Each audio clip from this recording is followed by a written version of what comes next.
ಏನ್ ಹೇಳಬೇಕು ಗೊತ್ತಾಗ್ತಿಲ್ಲ. ನನ್ನ ದಿಲೀಪನ ಸ್ನೇಹ ಒಂದು 25-30 ವರ್ಷದ ಹಳೇದು. ಅವಾಗ ಹೇಗಿದ್ನೋ 10 ಡೇಸ್ ಬ್ಯಾಕ್ ನಾವು ಮಾತಾಡಿದಾಗಲೂ ಹಾಗೇ ಇದ್ದ.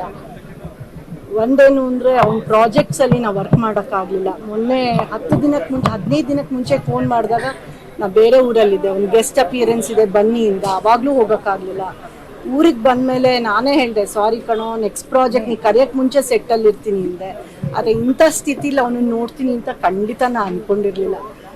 ಈ ಥರ ಎಲ್ಲ ಆಗೋದ್ರೆ ದೇವ್ರ ಮೇಲೆ ನಂಬಿಕೆನೇ ಹೊಟ್ಟೋಗತ್ತೆ ನಮಗೆ. ಇಂಥ ಒಳ್ಳೆ ಮನುಷ್ಯ, ಟ್ಯಾಲೆಂಟೆಡ್ಡು, ಎಲ್ಲರ ಜೊತೆಗೂ ಸಹಜೀವಿ, ಯಾರ ಜೊತೆಗೂ ದ್ವೇಷ ಮಾಡೋದು ನನಗತ್ತವರೆಗೂ ನೋಡಿಲ್ಲ. ಅಂಥವ್ರನ್ನೆಲ್ಲ ಯಾಕೆ ಇಷ್ಟು ಬೇಗ ಕರೆಸ್ಕೋತಾರೆ?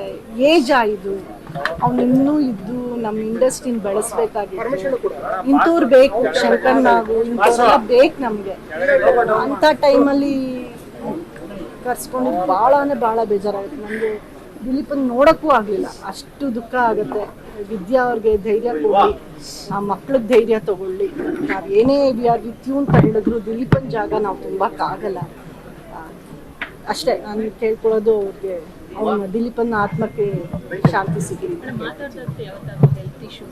ಏನೂ ಇಲ್ಲಮ್ಮ, ನಾನು ಅಷ್ಟು ಇದಿಲ್ಲ. ಒಂದು ಪ್ರಾಜೆಕ್ಟ್ ಬಗ್ಗೆನೇ ಮಾತಾಡ್ತಾ ಇದ್ದಿದ್ದು. 1 ವರ್ಷದಿಂದ ಕರಿಮಣಿ ಮಾಡ್ಬೇಕಾದ್ರೆ ರೇಗ್ಸ್ ಆಗ್ಬಿಟ್ಟ. ಬನ್ನಿ ನಮ್ಮ ಪ್ರಾಜೆಕ್ಟ್ ಬನ್ನಿ, ತುಂಬ ರೇಗ್ಸ್ದ ಅವತ್ತು. ಅದನ್ನ ಅರ್ಧ ಗಂಟೆ ಮಾತಾಡಿದ್ವಿ. ಆಮೇಲೆ ಮೊನ್ನೆ 10 ಡೇಸ್ ಬ್ಯಾಕ್ ಮಾತಾಡಿದ್ವಿ ಪ್ರಾಜೆಕ್ಟ್ಗೆ, ಗೆಸ್ಟ್ ಅಪಿಯರೆನ್ಸ್ಗೆ ಎಸ್ ನಾರಾಯಣ್ ಜೊತೆ. ಏನ್ ಮಾತಾಡ್ಬೇಕು ಅಂತ ನನಗೆ ಗೊತ್ತಾಗ್ತಾ ಇಲ್ಲ. ನನಗೆ ಸುದ್ದಿ ಕೇಳಿ ತುಂಬಾ ಶಾಕ್ ಆಗೋಯ್ತು. ತುಂಬಾ ಒಳ್ಳೆ ಹುಡುಗ. ನಾನು ಇಷ್ಟು ವರ್ಷ 40-50 ವರ್ಷ ಸರ್ವಿಸ್ ಮಾಡಿದ್ರು ನನಗಿಂತ ಒಳ್ಳೆ ಹುಡುಗ ಸಿಕ್ಕಿರ್ಲಿಲ್ಲ.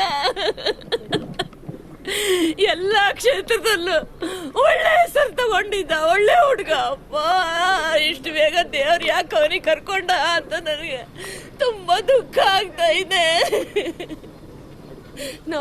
ಅವ್ರ ಮನೆಯವ್ರಿಗೆ ದೇವರು ಸಹಿಸ್ಕೊಳ್ಳೋಕೆ ಶಕ್ತಿ ಕೊಡಲಿ ಅಂತ ಬೇಡ್ಕೊಳ್ತೀನಿ.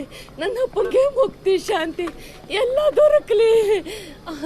ಇಷ್ಟು ಬೇಗ ಹೋಗ್ಬಾರ್ದಾಗಿತ್ತು. ವಯಸ್ಸಾದವರಿಗೆ ನಮಗೆ ಸಾವು ಬರ್ತಾ ಇಲ್ಲ. ಇಂಥ ಚಿಕ್ಕ ಮಕ್ಕಳಿಗೆ ಯಾಕಪ್ಪ ಕರ್ಕೊಂಡು ಹೋದೆ ಪರಮಾತ್ಮ?